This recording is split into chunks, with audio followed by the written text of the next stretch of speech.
আসসালামু আলাইকুম dear viewers, আশা করি আপনারা সকলে ভালো আছেন। আজকে আমি আপনাদের সাথে শেয়ার করব চতুর্থ শ্রেণীর গণিত বিষয়ের একটি নমুনা প্রশ্ন প্রথম প্রান্তিক মূল্যায়ন 2026-এর জন্য, এবং পাশাপাশি আপনাদের সাথে শেয়ার করার চেষ্টা করব যে কিভাবে সিলেবাসটা কমপ্লিট করলে শিক্ষার্থীরা পরীক্ষায় শতভাগ প্রশ্নের উত্তর করতে পারবে।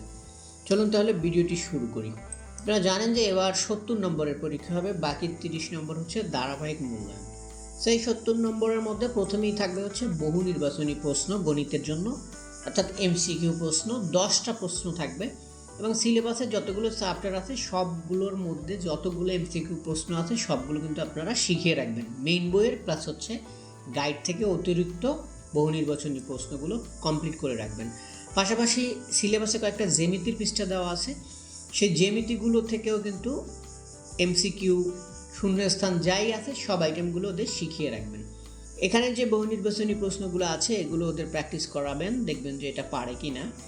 এরপরে শূন্যস্থান পূরণ আছে, 5টা শূন্যস্থান পূরণ থাকবে, 10 নম্বর শূন্যস্থান পূরণও গাইডে অতিরিক্ত হিসেবে দেওয়া থাকবে, সেগুলো সব শেখাবেন জ্যামিতিরগুলো সহ। সংক্ষিপ্ত প্রশ্ন থাকবে 10টা সংক্ষিপ্ত প্রশ্ন, সিলেবাসের মধ্যে সব সংক্ষিপ্ত প্রশ্নগুলো পড়াবেন মেইন বইয়ের প্লাস হচ্ছে গাইডের।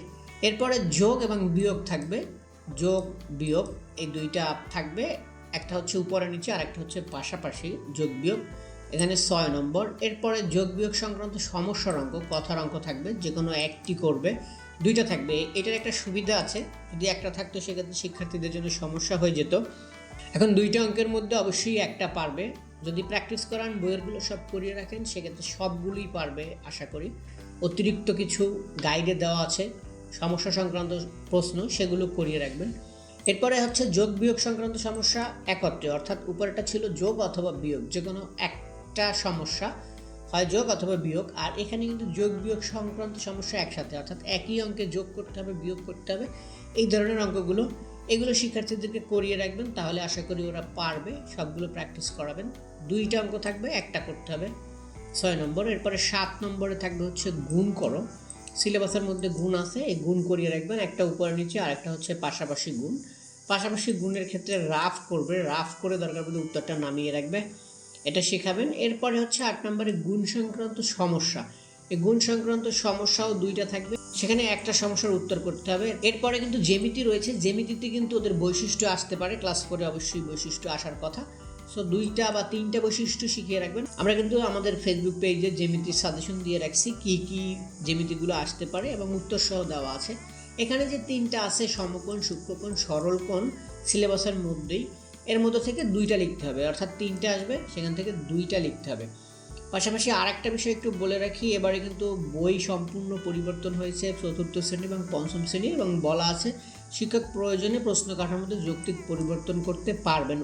তবে গণিতের ক্ষেত্রে আসলে পরিবর্তনের কিছু তেমন নাই, জ্যামিতি তো আসবেই, আর গণিত কথার অঙ্ক সেটা অবশ্যই থাকবে, গুণ সংক্রান্ত সমস্যা, আর এইরকম উপরে নিচে পাশাপাশি গুণ, তারপরে যোগ বিয়োগ সেটাও, সমস্যা সংক্রান্ত যে অঙ্কগুলো সেটা তো থাকবেই।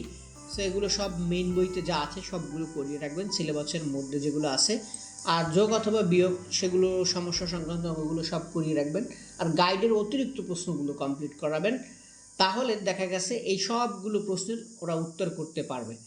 এর জন্য সংক্ষিপ্ত প্রশ্ন গাইডে যা আছে, অতিরিক্ত শূন্যস্থান গাইডে যা আছে এবং এমসিকিউ গাইডে যা আছে সবগুলো যদি করিয়ে রাখে তাহলে ওরা শতভাগ প্রশ্ন পরীক্ষায় উত্তর করতে পারবে। তো মূল কথা হচ্ছে যত বেশি প্র্যাকটিস করাবেন শিক্ষার্থী পরীক্ষায় তত নির্ভুলভাবে অঙ্কগুলো করতে পারবে এবং শতভাগ প্রশ্নের উত্তর করতে পারবে। তো এই ছিল গণিত বিষয়ের চতুর্থ শ্রেণীর একটি নমুনা প্রশ্ন। সবাই ভালো থাকবেন, সবাইকে ধন্যবাদ। আসসালামু আলাইকুম।